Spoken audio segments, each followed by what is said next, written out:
Avant de plonger dans cette histoire incroyable, pensez à vous abonner à la chaîne et à activer la cloche. Ici, chaque récit a quelque chose à dire, et vous ne voudrez pas en manquer un seul. À Chicago, un mardi après-midi de printemps, le ciel était couvert d'un voile gris qui assombrissait les façades des gratte-ciel. La rue Michigan, habituellement bondée, bruissait d'une rumeur incessante, klaxons lointains, conversations pressées, le frottement des semelles sur le béton humide. Emily Carter avançait lentement, appuyée sur sa béquille droite. Chaque pas était un effort minutieux, une bataille silencieuse. Sa jambe gauche, encore fragile et douloureuse, portait à peine son poids. À 24 ans, elle avait passé les 6 derniers mois à réapprendre à marcher, entre séances de kiné et longues nuits d'insomnie. Ses yeux noisettes scrutaient le trottoir, cherchant la meilleure place où poser sa béquille, tandis que ses mains, fines et légèrement tremblantes, s'accrochaient fermement à la poignée usée. La douleur était toujours là, diffuse, sourde, mais Emily refusait de céder. Elle avançait, motivée par un rêve clair et lumineux. Elle venait de passer 4 heures à la bibliothèque universitaire, immergée dans ses livres de psychologie. Loin des bruits du monde, elle avait trouvé refuge dans les pages où s'entremêlaient neurosciences et humanité. Son rêve secret, devenir thérapeute, aider les âmes blessées, celles qui, comme elle, avaient traversé l'ombre avant de retrouver la lumière. Sur son sac à dos pendait une petite photo, celle de ses parents souriants, et une citation griffonnée à la main sur un bout de papier. La force ne vient pas de la capacité physique, mais d'une volonté indomptable. Autour d'elle, la ville vivait à toute allure, indifférente. Les passants se pressaient, rivés à leur téléphone, leurs pensées ailleurs. Quelques regards fuyants, parfois une mine de pitié, rarement un geste d'aide. Emily le savait bien, la solitude de la faiblesse est souvent plus lourde que la douleur elle-même. Alors qu'elle s'apprêtait à traverser un carrefour, un jeune homme s'approcha. Tyler Reynolds. Vêtu d'un costume parfaitement taillé, sa montre brillante captait la lumière terne du jour. Son allure trahissait une assurance presque arrogante, celle de ceux qui pensent que le monde leur appartient. Il remarqua Emily, sa béquille, la lenteur de ses pas. Une irritation monta en lui, palpable dans la crispation de sa mâchoire. Le trottoir semblait s'être rétréci, l'obligeant à ralentir. Sans réfléchir, sans un mot, dans un geste brutal et mesquin, Tyler leva son pied et donna un coup sec dans la béquille d'Emily. Le choc la déstabilisa complètement. Un souffle coupé, un cri étouffé. Elle vacilla, cherchant un appui qui n'existait plus, puis tomba lourdement sur le béton froid, la jambe douloureuse irradiant jusque dans son dos. Autour, le monde semblait s'arrêter. Seul résonnait le rire méprisant de Tyler qui s'éloignait, sûr de son impunité. Autour d'Emily, le temps sembla se figer quelques instants. Les passants, d'abord surpris par la chute brutale, restèrent paralysés, comme figés dans une scène dont ils ne savaient que faire. Certains posèrent leurs sacs, d'autres ralentirent le pas, jetant des regards mêlés d'horreur, de gêne ou d'indifférence. Un homme en costume sombre, pressé, détourna rapidement les yeux, le visage crispé, préférant ne pas s'impliquer. Une mère tira la main de son enfant, l'incitant à avancer sans regarder. Une jeune femme en roller s'arrêta un instant, puis reprit sa course, incapable de faire plus. Emily, étendue sur le béton froid, la tête baissée, sentait la brûlure des larmes qui menaçaient de couler. Elle les retenait, serrant les poings, plus par fierté que par volonté.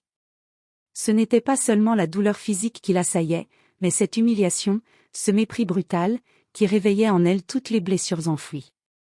Elle revoyait ses regards furtifs dans la rue, ses paroles voilées ou directes, cette sensation d'être invisible ou un poids à porter.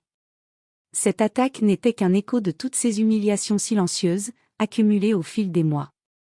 Son monde s'effondrait un peu plus à chaque instant, mais elle refusait de céder. Soudain, une voix douce et posée brisa ce silence lourd. « Vous allez bien ?» Emily leva les yeux et vit un homme s'approcher lentement, sans précipitation, avec une attention vraie dans le regard. Ses cheveux poivre et sel, soigneusement coiffés, encadraient un visage empreint de calme et de bienveillance. Cet homme s'appelait James Whitman. Âgé d'une 60aine d'années, il était le propriétaire respecté d'une chaîne d'hôpitaux de la ville. Sa réputation allait bien au-delà de ses affaires. James était un militant discret, profondément engagé dans la défense des droits des personnes handicapées, motivé par une histoire personnelle, sa sœur cadette était née avec une paralysie cérébrale. Il s'agenouilla près d'Emily, évaluant doucement son état. « Ne bougez pas trop vite, prenez votre temps. » Avec précaution, il lui tendit la main. Après un moment d'hésitation, Emily l'attrapa. Grâce à sa solidité rassurante, elle réussit à se redresser, sentant encore la douleur lancinante dans sa jambe. James lui offrit son bras, et elle l'accepta. Ensemble, ils commencèrent à marcher lentement, s'éloignant du tumulte de la rue. Pendant le trajet vers son appartement, ils ne parlèrent pas beaucoup, mais la présence de James apportait à Emily un réconfort inattendu, un rappel que malgré la cruauté du monde, il existait encore des âmes capables de douceur et d'écoute. Arrivé chez elle, James s'assura qu'elle pouvait s'asseoir confortablement, avant de lui promettre qu'il ferait tout pour qu'elle ne soit plus jamais seule face à ce genre de violence. Ce jour-là, au milieu de la froideur urbaine, une étincelle d'espoir s'alluma dans le cœur d'Emily. Dans les jours qui suivirent l'agression, Emily sentit une énergie nouvelle grandir en elle. La douleur physique, bien qu'encore présente, s'estompait peu à peu devant la détermination qui brûlait dans son regard. Elle savait qu'elle ne pouvait pas garder ce silence qui risquait de laisser cette injustice s'enfouir dans l'oubli. Chaque après-midi, elle retrouvait James Whitman dans le petit salon de son appartement. Le vieil homme, à la fois patient et ferme, écoutait attentivement les récits d'Emily, ses peurs, ses espoirs, mais aussi sa colère. James, qui avait vu bien des combats dans sa vie, fut profondément touché par la force tranquille de cette jeune femme. Il lui promit de l'accompagner, d'utiliser tout ce dont il disposait pour que justice soit faite. Grâce à ses contacts dans le milieu hospitalier et associatif, James fit rapidement le lien avec les autorités compétentes. Il demanda à ce que les vidéos de surveillance du quartier soient visionnées, notamment celles du jour de l'incident. En quelques jours, le visage de Tyler Reynolds fut clairement identifié. Ce jeune cadre arrogant, qui pensait pouvoir agir en toute impunité, était désormais exposé au regard public. Mais Emily ne voulait pas que cette histoire se limite à une simple sanction. « Ce n'est pas seulement lui », expliqua-t-elle à James. « C'est tout un système, toute une mentalité.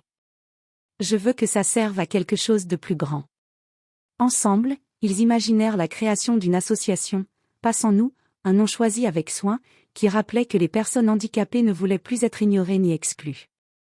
Cette organisation aurait pour but de sensibiliser le public au respect des personnes en situation de handicap, de lutter contre les violences, qu'elles soient physiques ou psychologiques, et de promouvoir l'inclusion réelle dans tous les aspects de la vie sociale. Les semaines suivantes furent intenses.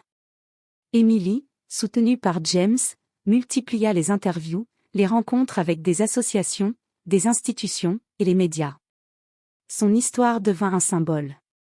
Pour Tyler, la nouvelle tomba comme un coup près, il fut renvoyé de son poste, une décision prise rapidement par la direction de son entreprise, désireuse d'éviter un scandale. Parallèlement, une procédure judiciaire fut lancée contre lui pour violence légère. L'affaire prit un retentissement médiatique national, mettant en lumière les problématiques souvent invisibilisées des personnes handicapées. Le jour de l'audience publique, dans une salle comble, Emily prit la parole. Sa voix, calme mais ferme, résonna avec une intensité qui bouleversa l'assemblée. Ce coup de pied, ce n'était pas qu'un acte de violence isolé. C'était un symbole de l'indifférence et du mépris que subissent des milliers de personnes chaque jour, dans la rue, au travail, dans leur vie. Je refuse d'être une victime muette. Je suis ici pour que cette violence cesse, pour que la dignité de chacun soit respectée, sans exception. Face à cette force, à cette dignité inébranlable, Tyler sentit le poids de sa faute comme jamais auparavant. Il comprit que son geste, au-delà de l'acte impulsif, avait blessé bien plus qu'une jambe. Il avait frappé l'espoir, la confiance, la résilience. Les mois passèrent, et avec eux, la vie d'Emily Carter s'était métamorphosée.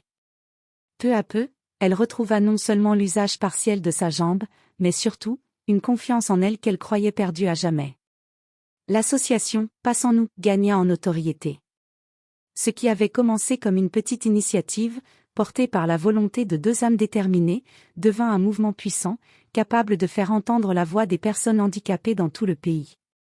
Grâce à un travail acharné, des campagnes de sensibilisation intelligentes et une communication humaine et sincère, l'association obtint des financements importants.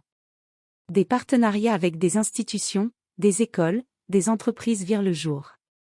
Des programmes éducatifs furent mis en place pour lutter contre les préjugés dès le plus jeune âge. Émilie, désormais une oratrice reconnue, parcourait les villes, partageant son histoire, ses combats, ses victoires. Sa voix, mêlée d'émotion et de force, touchait les cœurs et éveillait les consciences.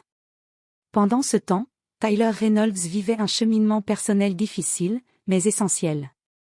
Brisé par la chute de son statut et conscient de la gravité de ses actes, il choisit de ne pas fuir la réalité. Par le biais d'un programme de sensibilisation lancé par Passons-nous, il rencontra plusieurs personnes en situation de handicap. Il écouta leurs histoires, parfois douloureuses, souvent courageuses. Chaque témoignage ébranlait ses certitudes, remettait en question ses préjugés.